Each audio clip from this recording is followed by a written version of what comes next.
Hare Krishna, Radhe Radhe. Welcome to my channel Laddu Gopal की सेवा ज्ञान भक्ति। कैसे आप सभी लोग, आशा रखती हूँ अच्छे होंगे। तो अष्टमी नवमी कब है, हवन कैसे करें, कब करें और पूजा की विधि क्या रखनी है, कंजक पूजन कैसे करेंगे, सभी लोग करते हैं, हर बार करते हैं, कुछ अलग नहीं है इसमें। अच्छी रिक्वेस्टेड वीडियो है। तो नवरात्र की जो अष्टमी तिथि है, इस पर महागौरी की पूजा होती है। नवमी तिथि पर सिद्धिदात्री की पूजा होती है। आज है 7वां नवरात्रा, ठीक है। तो आज सप्तमी है। नवरात्रि में हम लोग हवन करते हैं, कन्या पूजन भी करते हैं, उसके बाद में ही व्रत पूर्ण होता है। ऐसे नहीं कि हमने केवल नवरात्रि बिठा दिया और हो गया, ऐसे नहीं। घर पे कन्या पूजन नहीं करवा रहे हो तो बाहर आप पैक करके ज़रूर से भेजो। महाअष्टमी जो है 5 अप्रैल को है, शनिवार के दिन, और रामनवमी जो है 6 अप्रैल को है, रविवार के दिन। तो कितनी अच्छी बात है, पूरा परिवार एक साथ पूजा करेगा। अष्टमी और नवमी तिथि कब तक रहेगी, ये हम लोग इस वीडियो में जानने वाले हैं। तो चैत्र का महीना चल रहा है। शुक्ल पक्ष की जो अष्टमी तिथि है वो शुक्रवार को रात 8:13 से लग जाएगी और 7:26 तक रहेगी। और उदया तिथि में हम लोग अष्टमी तिथि रखेंगे, यानी कि 5 अप्रैल को। तो ये मैंने आपको बता दिया है। और जो नौमी तिथि है ना, 5 अप्रैल को शाम को 7:26 से है। अब आपने पूछा है कि हम लोग हवन कब करें। अष्टमी पर जो सुबह हवन का मुहूर्त है वो प्रातः है 4:35 से लेकर के 5:21 तक। एक आप अपने सहूलियत के अनुसार भी कर सकते हो और शाम के समय पर भी है, रात्रि में नहीं करते हैं। तो 5 बजे से 6 बजे तक का है, यानी कि 4:58 से 6:07 तक। अगर आप अभिजीत मुहूर्त अगर देखना चाहते हैं तो मॉर्निंग में 11:59 से लेकर के 12 यानी कि 12:49 तक है। और विजय मुहूर्त जो है वो 2:30 से लेकर के 3:20 तक का है। तो इस बीच में आप मेरे हिसाब से आप कर ही सकते हो दिन भर में कहीं पर भी, मैं तो सही बता दूँ तो राम नवमी का अगर शुभ मुहूर्त देखते हैं ना हम लोग, तो वो मैंने आपको बता दिया है। अभिजीत मुहूर्त बता दिया है, विजय मुहूर्त बता दिया है। इसमें आप कर सकते हो। सुबह में जल्दी उठें, स्नान करें, मंदिर को साफ़ करें, सजाएं। अष्टमी तिथि है। स्वच्छ वस्त्र धारण करें, देवी देवताओं को गंगा जल से स्नान करवाएं। इस बार मेरे साथ तो कुछ ऐसा हुआ है कि स्थापना वगैरह सब कुछ मैंने कर दिया और उसके बाद में दूसरे तीसरे नवरात्र के बाद से मैं पूजा नहीं कर पाई। सब माता की इच्छा है, मासिक चक्र के दौरान मैं नहीं कर पा रही, तो वही हस्बैंड और बेटा कर रहा है। हाँ, मैं अष्टमी की पूजा यानी नवमी की पूजा कर सकूँगी तो मैं नवमी की पूजा करूँगी, रामनवमी की पूजा, मतलब कंजक पूजन करूँगी मैं, तो वो मैं कर सकती हूँ। खाना बना दूँगी, लेकिन पूजा के कमरे में तो मैं प्रवेश नहीं कर पाऊँगी। तो मेरे कोई ऐसा परेशानी की बात नहीं है, बेटा कर लेगा और मेरे हस्बैंड कर देते हैं। लेकिन बहुत सारी महिलाओं को ये परेशानी आ जाती है, तो आप उसमें ऐसे में कंजक पूजन कैसे करेंगे। हालांकि जो है मैं कंजक पूजन कर सकूँगी। देवी देवताओं को आप अक्षत, लाल चंदन, चुनरी, लाल पुष्प ये सब अर्पित करें। अब जो माता रानी है उनको मिठाई का भोग लगाएं, धूप दीप दिखाएं। दुर्गा सप्तशती का पाठ आप कर ही रहे होंगे, दुर्गा मंत्र का करो। दुर्गा पाठ मैं करती हूँ, 9 दिन के पाठ करती हूँ, लेकिन वो इस बार नहीं हो पाया।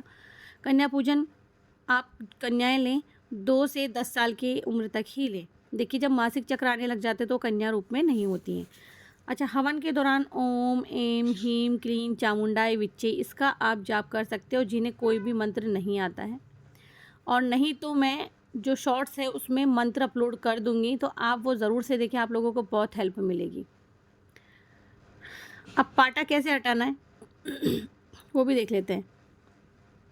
पाटा हटाना बहुत मोस्ट इम्पोर्टेंट होता है। कैसे हटाया जाता है, नवमी के दिन सुबह में पूजा कर लेंगे। कई लोग शाम को हटा देते हैं, कई लोग दशमी के दिन हटाते हैं, तो हमारे यहाँ तो शाम को हटा देते हैं। और कई बार ऐसा हुआ भी है कि किसी कारण नहीं हटा पाए, तो हम लोग दशमी के सुबह भी हमने हटाया है। तो इसके पहले क्या क्या करते हैं, आप पाटे को थोड़ा सा हिला दो शाम से पहले। गाय को रोटी ज़रूर से दें। देवी देवताओं के लिए नारियल का भोग ज़रूर से लगाएं। हवन कर रहे हैं तो उसमें लौंग का भोग लगाएं। मंत्रों का जाप करें। पाटा यूं ही नहीं हटाया जाता है। ध्यान रखें, अशुद्ध वाणी का प्रयोग नहीं करना है।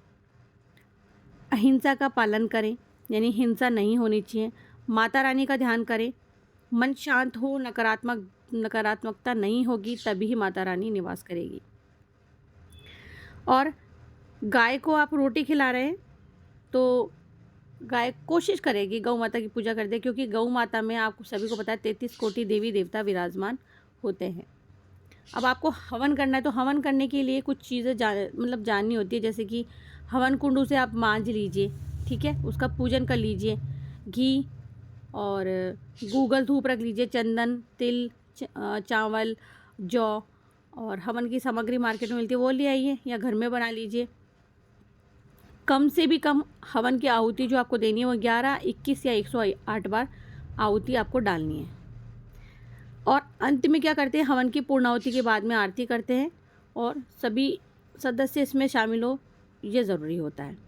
नवरात्रि में आप लोग कन्या पूजन कर रहे हो तो क्या होता है, जैसे कि 9 कन्याओं को आपने बुला लिया तो एक लांगुरियों को बुलाना बहुत ज़रूरी होता है।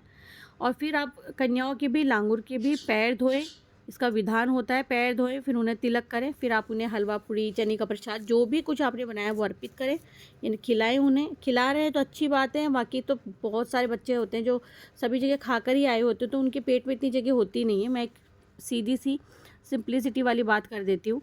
और ऐसे में क्या करना है, आपको बच्चों को भोजन डाल करके ही भेज देना चाहिए ताकि वो घर पे आराम से खा सके भूख लगने के बाद। तो मैं तो हमेशा ऐसा ही करती हूँ कि ज़्यादातर मैं उनको प्लेट में रख के फिर दे देती हूँ ताकि बच्चे ना घर पे आराम से दोपहर के बाद उन्हें भूख लगती है वो तब खा लेंगे। अब जैसे कि शारदीय नवरात्रि की नवमी पर लोग हवन करते हैं, उसी तरह से इस नवमी पर भी आप हवन कर सकते हो। हमारे सनातन धर्म में दुर्गा नवमी का बहुत विशेष महत्व बताया गया और इस महानवमी पर हम लोग हवन करते हैं, माँ सिद्धिदात्री की पूजा करते हैं। कोई भी व्यक्ति अगर पहला और जो लास्ट वाला नवरात्रि का व्रत रख रहा हो या पूरे 9 दिन के नवरात्रि का व्रत रखा हो, हवन कर सकते हैं।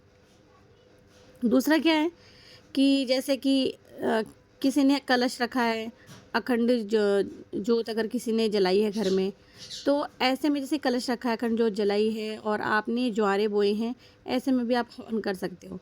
तो हवन की जो विधि है ना वो हम जान लेते हैं कि आम की लकड़ी आमतौर पर हम लोग हवन में काम में लेते हैं और जौ का यूज़ करते हैं, साथ में गुड़ का यूज़ करते हैं, बूरे का यूज़ करते हैं।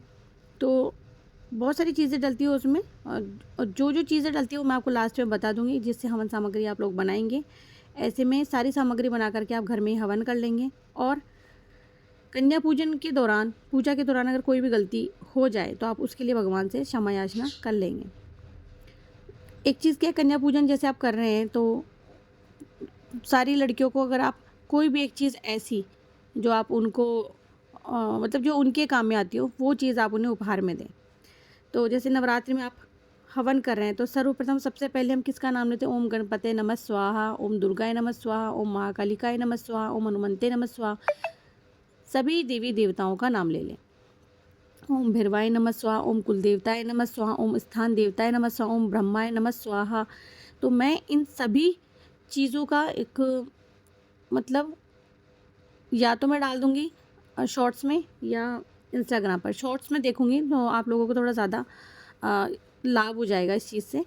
बस इतना बोलूँगी, जैसे बाकी देवी देवताओं के नाम ले लिए, फिर आपने 9 दिन पूजा किए तो कैसे नाम लोगे आप, ओम दुर्गा देवी नमः स्वाहा, शैलपुत्री देवी नमः स्वाहा, ओम ब्रह्मचारिणी देवी नमः स्वाहा। क्योंकि जब हम हवन कर रहे होते हैं तो उसमें ओम लगाना बहुत ज़रूरी होता है। ओम चंद्रघंटा देवी नमः स्वाहा, ओम कुष्मांडा देवी नमः स्वाहा, ओम स्कंद माता देवी नमः स्वाहा, ओम कात्यायनी देवी नमः स्वाहा, ओम कालरात्रि देवी नमः स्वाहा, ओम महागौरी देवी नमः स्वाहा, ओम सिद्धिदात्री देवी नमः स्वाहा, ओम जयंती मंगला काली भद्रकाली कपालिनी दुर्गा क्षमा शिवा धात्री स्वाहा, स्वधा नमस्ते स्वाहा। इस तरीके से करके आप लोग घर में छोटा सा हवन कर सकते हैं। अच्छा, अब आ जाती है कि जैसे कि मान लीजिए कोई भी महिला है वो पीरियड से गुजर रही है, मासिक चक्र से गुजर रही हैं, तो ऐसे में आप पूजा किसी और से करवा लें। और अपने घर में अगर आपके पति हैं उनसे करवाएं, अगर कोई बेटा बेटी वो है आप उनसे पूजा करवा लें। पड़ोस में रहने वाले किसी भी व्यक्ति से भी पूजा करवा करके आप उन्हें दक्षिणा स्वरूप कुछ भी दे सकते हैं ताकि फल जो है आपको मिले। ठीक है, इस तरह से आप करवा सकते हो। बाकी अगर आपका 4-5 डे है तो भोजन आप पका सकते हो, भोजन पकाने में कोई परेशानी नहीं है। और अगर आप समझ गए होंगे कि अगर आप लोग शुद्ध नहीं होते हैं तो ऐसे में आप भोजन बना करके माता रानी को भोग ना लगाएं। अगर आप शुद्ध हैं तो भोग लगा सकते हैं। विदा करने से पहले माता रानी को कुछ ना कुछ आप ज़रूर से जैसे कि विसर्जन करते हैं हम लोग पाटे का, तब भी हम माता रानी को कुछ ना कुछ भोग में रखते हैं। और भोग शाम के समय भोग लगा करके पानी वानी पिलाने के बाद में ही हम लोग विसर्जन करते हैं, पाटा हटाते हैं। इस बात का भी आप लोग ध्यान रखें। कन्या पूजन आपने कर लिया, पैर धो लिए, तिलक लगा दिया, भोजन करवा दिया, उसके बाद में आप उनको हाथ में कलावा बांधें। कन्या की आरती करें और बालक को भी भोजन करवाएं, उन्हें कोई उपहार दें, पैर छूकर फिर आप उनका आशीर्वाद लें, फिर विदा करें। कुछ ना कुछ दक्षिणा दे करके फिर आप उन्हें विदा करें। जैसे कई लोग रुमाल भी देते हैं, उनसे संबंधित सारी चीज़ें देते हैं जो उनको, जैसे सर में लगाने वाला कोई भी रबड़ बक्कल हो गया, कॉपी पेन पेंसिल हो गया, इस तरीके की चीज़ें हम लोग क्या करते हैं उपहार में बच्चे को देते हैं जो उनके काम में आती हो। कई लोग प्लेट्स वगैरह देते हैं ताकि वो उसमें खाना वगैरह खा ले घर पे। तो इस तरीके की चीज़ें आप उन्हें उपहार में दे सकते हो। कई लोग खिलौने भी देते हैं। तो ये आप लोगों के ऊपर, इतना तो हम लोग समझदार होते हैं कि कन्या को क्या देना है जिससे कि वो खुश हो जाए, तो इस तरह से देते हैं। अब हवन सामग्री के लिए क्या क्या लेते हैं वो देख लेते हैं। आम की लकड़ी, कपूर, लौंग, चावल, गाय का घी, तिल, गौ, गूगल, इलायची, सूखे मेवे, चावल मैंने बता ही दिया था, जौ लेते हैं। आम की लकड़ी, चंदन की लकड़ी, नौग्रह की लकड़ी, पलाश की लकड़ी लेते हैं, खैर की, पीपल की और औदंबर की लेते हैं, दूर्वा लेते हैं। और कई लोग बोलते हैं कि तुलसी की भी ले सकते हैं, बिल्कुल ले सकते हैं, तुलसी की लकड़ी भी ले सकते हैं। तो इस तरह से जो बूरा होता है चीनी पिसी हुई वो भी लेते हैं। और आपको बाज़ार में भी बहुत सारी हवन सामग्री बनी हुई मिल जाती है, आप थोड़ी वो भी मिक्स कर सकते हैं। देवदार की लकड़ी भी आप ले सकते हैं। और नवग्रह की लकड़ी के साथ साथ में और भी लकड़ियाँ होती हैं। तो मेन जो होती है ना वो लकड़ी, और थोड़े से आप उपले भी ले सकते हैं। गुल्लर की छाल जो होती है वो भी यूज़ में लेते हैं। नारियल सूखा का अलावा बाद में काम आता है। हवन कुंड तो सभी को पता है कि चाहिए होती है। मुलेठी की लकड़ी होती है, ब्राह्मी, अश्वगंधा, सूखे मेवे में सारे मेवे आ जाते हैं। ऐसा नहीं है चीनी ले रहे हैं तो आप गुड़ नहीं ले सकते, गुड़ भी आपको लेना है, तिल आपको लेना ही है, तो मैंने बता दिया है आपको। और अगर लिस्ट के तौर पे बताऊँ तो कपूर, लौंग, तिल, चावल, गाय का घी, गूगल, लोबान, इलायची, लोबान नहीं लेनी है, गूगल लेना है, सूखे मेवे लेने हैं, अश्वगंधा, गुड़, ब्राह्मी, मुलेठी की जड़, बहेड़ा का फल लेना है, बेल का लेना है, नीम की लकड़ी, पलाश का पौधा लेना है, देवदार की जड़ लेनी है, गूलर की छाल लेनी है, और सूखा नारियल, पान और सुपारी, चावल, जौ, नवग्रह की लकड़ी, चंदन, चावल के साथ में एक जौ और आता है, शायद इंद्र जौ होता है, ऐसा कुछ करके होता है। हाँ, तो इंद्र जौ भी काम में लेते हैं। तो इंद्र जौ अगर आपको मिल जाते तो ठीक है, नहीं बाकी चीज़ें सब ठीक है जो जो मैंने बताई है आपको। और जो मंत्र है मैं आपको शॉर्ट्स में अपलोड कर दूँगी। वीडियो कैसा लगा ज़रूर से बताइएगा। हरे कृष्णा, राधे राधे।